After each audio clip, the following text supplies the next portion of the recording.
ba YouTube ab'omu Uganda golowooza tebagobeddwa ku YouTube era nga bangi nnyo tugenda tandika okubalaba nga bazzeeyo mu kyalo oluvannyuma lw'abantu abamu oba ba content creator be babadde bajjako nga content okuba nga bamupublishinga eri ensi batandise okuba nga beediima anti kati bangi batya kamera olw'ensonga nti bano ba YouTube bababuuza ebigambo bye batalina kubabuuza okukakkana nga be babuuza basimatuse ne boogera ebintu bye batalina kwogera bo bye bagamba nti ebintu bye boogera bisobola obasula mu buzibu in one way or the other nga tebisuddeemu oyo yekka abyogedde wabula n'oyo abadde abibuuza era ku lw'ensonga eno munnange bano ababadde nga bagibwako interview bagambye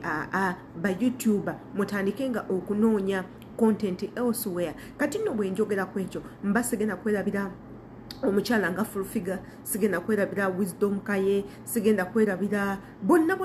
ba Calvin Kayanja ababadde bagibwangako interview nga ba YouTube babeyambisa okukola content kati nno olutalo lwabaluseewo dda kati nno waneeno full figure ye yavaayo n'ayogera ebigambo ebyo wabula ng'ebigambo bye tebikontana na bigambo bya Calvin Kayanja byayogera nga tebikontana na bigambo bya wisdom kaye nga tebikyukamu na bigambo bya Tamale Mirundi Junior nga bagamba nti YouTube zezireese ebizibu okulaba nga bino byonna bigwawo nze nabagamba oluvannyuma lwa Yisima okubanga yakubibwa amasasi trust me Bannayuganda bangi emitima gyabwe gyafa Bannayuganda bangi emitima gyabwe giri mu kutya Bannayuganda bangi batya n'okweteekamu kamera okubaako kye boogera anti naluli bazonto bayogera ne bagamba nze saagala muntu yenna addamu kumbuuza kintu kyonna comedy gwe tugenda okubanga tukola tugenda kusengeka mu bigambo bye twogera ngenda kubanga imbatuusako obutambi obugenda maaso nga ba YouTuber nabo beekyaye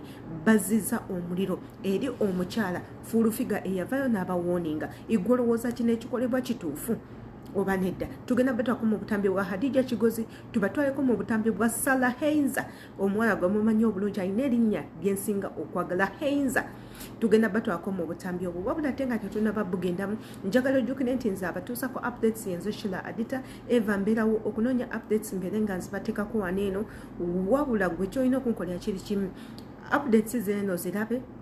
videos liking commenting ate era subscribing bw'oba weerabira luli o subscribing kijja kubanga kituyamba n'akadde tokeerabira videos zino zisobole okutuukangako mu budde katugendeko mu katambi ka Hadija Kigozi nga wanda omuliro nga ddiza full figure ku bigambo ebigambibwa nti full figure byayogera ate era tukomewo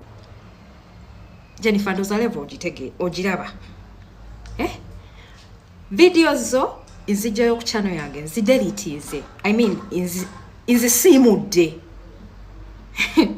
nzisimudde ku YouTube yange lwakumanyira CEO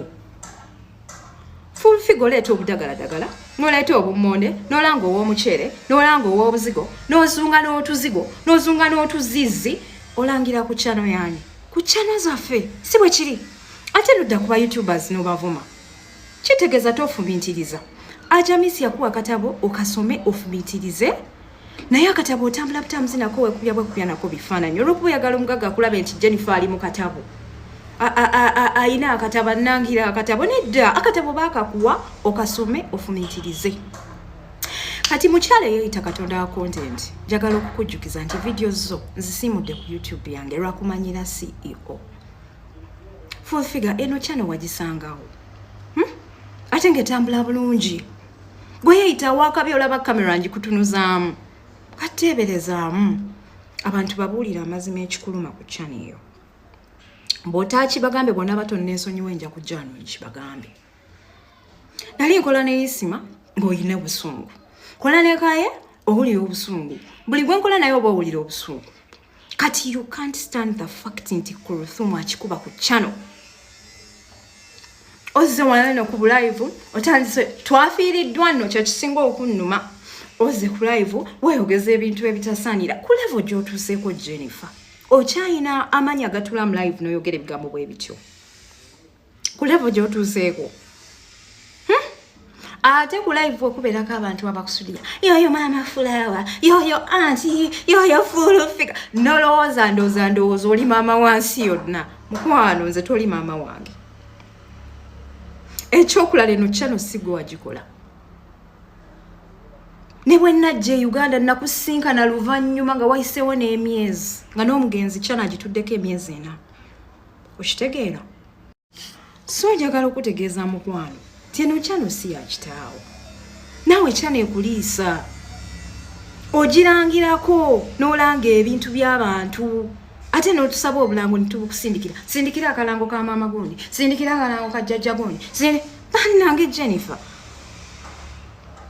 Eno YouTube ogiyita ya kitaawo oba ogiyita ya maamawo? Toddamu mukwano okummanyiira. Nkoze n'amaanyi okulaba nga nfuuka kyendi nga naawe bw'ogamba nti toyagala muntu akumanyiira. Toddamu okummanyiira. Video zo nzijayo ku channel yange njagala ndabe mu Uganda muno. Bw'oba toli ku channel. Njagala mu Uganda ndabe bw'oba toli ku channel. Oba tebeerawo. Mbwera no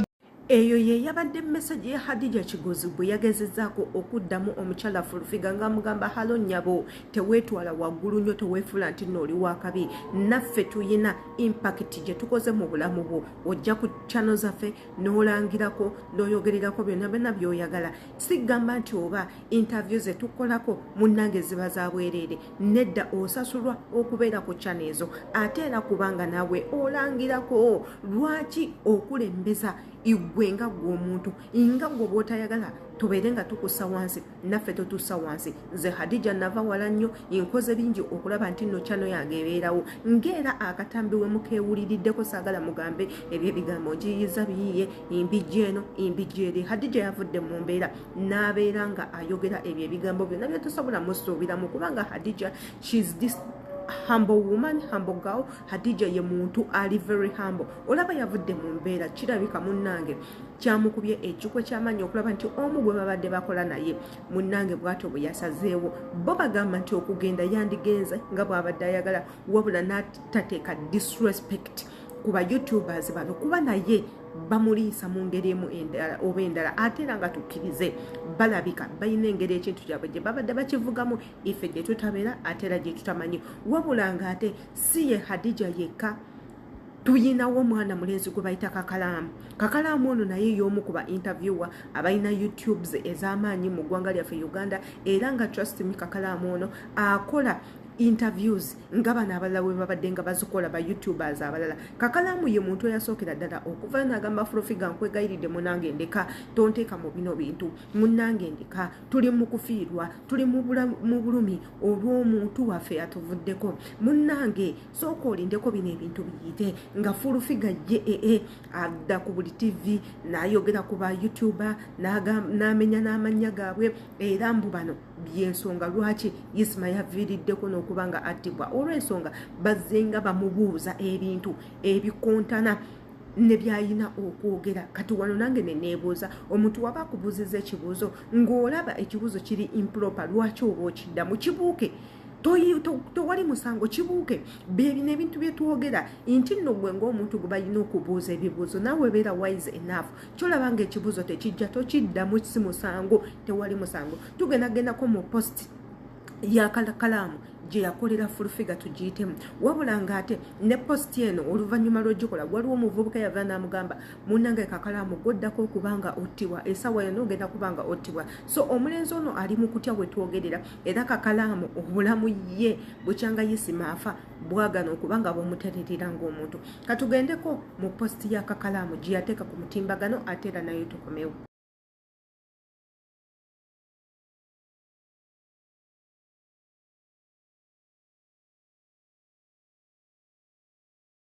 bwe twogera ku Kakalaamu of course tetugenda kulekayo omukwano gwe Sarah Heinza nabagambye eddako Sarah Heinza y'omu ku ba YouTubers era naye munnange w'amaanyi era ng'omukyalo oyo omuntu eyaleeta presence ye into media munnange tumuyite Jjajja Ichuli. Sarah Heinza yali so close to Jjajja Ichuli era nga beeyagala nnyo nnyo nga bw'oba obalabye oyinza olowooza Ichuli akyanga bano abaana akyanga Hadija Kigozi teekako Sarah Heinza engeri gye yali abayisanga baganda be abayisanga mikwano gye gyasinga okwagala era when you look into Sarah Heinza's posts on social media n'olaba ne posts za Sarah Heinza ku Facebook n'olaba posts za Hadija Kigozi ojja kulaba nti these people had a very good contact with the bread Isma Ichuli bayina contact ey'amaanyi into them nga beeyagalanga bo abantu era ky'obalaba mu kufa kwe Bannayuganda bangi bava ne bagamba ninyinga bano ababiri balumiddwa nnyo tebabanga be babadde abamu ku bakyala b'omugenzi ate era mu kijjukire nti omugenzi yagenda okufa nga batugamba yabadde abulako katono nnyo okukola omukolo era ng'ali mu gutegeka era ekyaleetera media okulowooza maybe between Hadija Kigozi and Sarah Hayza kwe kwali fiance oba girlfriend w'omugenzi Ichuli gwe yali ayina okwanjula wabula ate nga tetugenda kukoma ku kwogera bwogezi tugenda kuba nga tubateerawo akatambi ka Sarah Hayza erinnya nze n'abagamba erinnyumira nnyo kubanga erinnya lya kizungu ly'abantu abali professional abasomako. She's a very beautiful girl omukazi ayina amagezi ali very intelligent ebigambo byavaamu bya kintu kikulu ddala era nga if you want to make friendships with the people or with people of the same gender you cannot leave Sarah Hayza apart kubanga ayichuye ya waggulu nnyo ku myaka gy'emito ategeera mangu tugendako mu katambi ka Sarah Hayza nako tukanyumirwe tuwulire biki byalina okugamba eggwanga katugendeko mu katambi. To be honest, mulowooza YouTube esasula sente meka. Now let me tell you what you don't know about YouTube. Every video ku views 1000 1,000 views 1,000 views $1 YouTube gye kusasula ngoba ofunye 1,000 views $1 YouTube gye koze ki gye kusasudde dola emu erimu 10,000 za Uganda 3,600 kati abantu 1,000 obalaba video gy'okoze obeera ofunye 3,600 kakati 3,600 ku bantu 1,000 kati genda ku video zange zonna olabe ku YouTube channel yange nina views meka pa video oshitegeera kubanga osobola okukola video nefuna views 1,400 views 1,400 ze $4 kati 3,600 times 4 ezo ziba sente meka. Ono content mu abamulaba ensonga lwaki mubadde mwagala nnyo Isma ensonga lwaki mubadde mwagala nnyo Isma munansonyi wabadde sagala mwogerako bati ebintu ebimu tebyebwerika ensonga lwaki mubadde mumwagala nnyo kubanga abadde akeera ku makya n'akola videos ne mumulaba mwatwagala kubanga mwatulaba ne mutwagala kakati ate essaawa eno mutandise okugamba nti we are users we are ekigambo nkyerabidde tubakolamu sente kakati ku social media mwagala kulabako ki ku social media mwagala kulabako ki mwagala kuscrolling amasimu ng'abazungu mubalaba ono content mwaba mulaba honestly kubanga singa mubadde temwagala tukole content kubanga tuli bantu babi nnyo kubanga tukola content temwandize ku channel naye nolaba abantu emitwalo 2 nga balabye content okitegeeza bibasanyusa kitegeeza bibasanyusa naye mazima ddala njagala abeerewo omuntu omu avaayo agambe Sarah Hayza kakalamu the answer ani yogera erinnya nti wali mu kaseera ak'okufiirwa oba biki ne mukwata content mazima nga ani ayina obudde obukwata content mu kaseera ke tubaddemu mbu tugenda funa ssente nga ani ayina obudde mazima obukwata kamera arecordinge kambabuulire nti agenda kufuna ssente. You people even take it fane muja mu inboxes zaffe omuntu nakulumba mu inbox yo nakwogerera ebigambo bingi we bitino gamba kakati ofaaki mukwano content gwe mutuwa mbuno tuwadde content temubiraba mwandi tuyiseko buyisi ne mutalaba content waffe mutuyita obutambi obwo bwonna nga mu bulabye nze nga Shila Adita neeyongera okubajjukiza nti no whoever subscribed on this channel trust me I'll be giving you the best of me. Keep up the good work, comment, like, shares if you want, no problem at all. Atela notification bell to Jilabilantu. Whenever you tap on the notification bell, every video that is uploaded on this channel will come direct to you. Nga webera enkola ya fenti after all the videos are given you, we come up with a conclusion as I come up with the conclusion as me, a person who posts seasonal. When I see the things that are going around between YouTubers and the people that they make content with, but there is something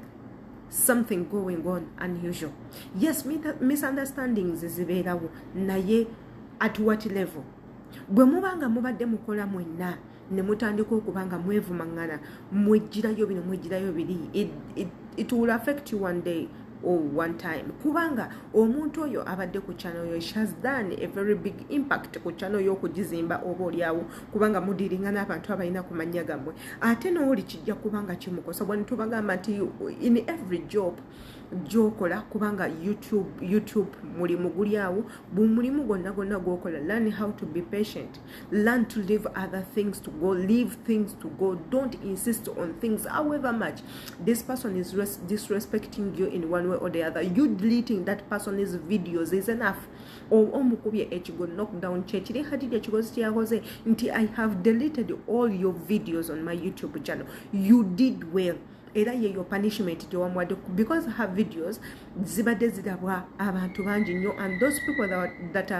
are seeing Full Figures videos were automatically coming to Full Figures pages, follow her up, see what she's doing, following social media handles and other stuff, and you yourself, you're gaining a lot from Full Figures. So yes, however, a lot of things are going on. We lost Isma, misunderstandings that come to do. What you have to do is silence is the best answer. You're all women, grown up women. She's about to become your grandmother, so whoever auntie. Respect her, give her that respect and leave her to be kubanga your Full Figure. Don't even answer her. What I advise you right now is keep doing your work. We do appreciate your work, we love your work, we still follow you with or without Full Figure. You people, you still make it. Yenza shila adeta katumanye abantu baneno gwe obalowoleza ki nga weyambisa comment section gwe yagala bawabule nga weyambisa comment section atera njagala okwajukiza nti I have a new video that is coming nkusaba tojisubwa, so subscribing okwate kadako oleme kugisubwangeze imbagala nnyo.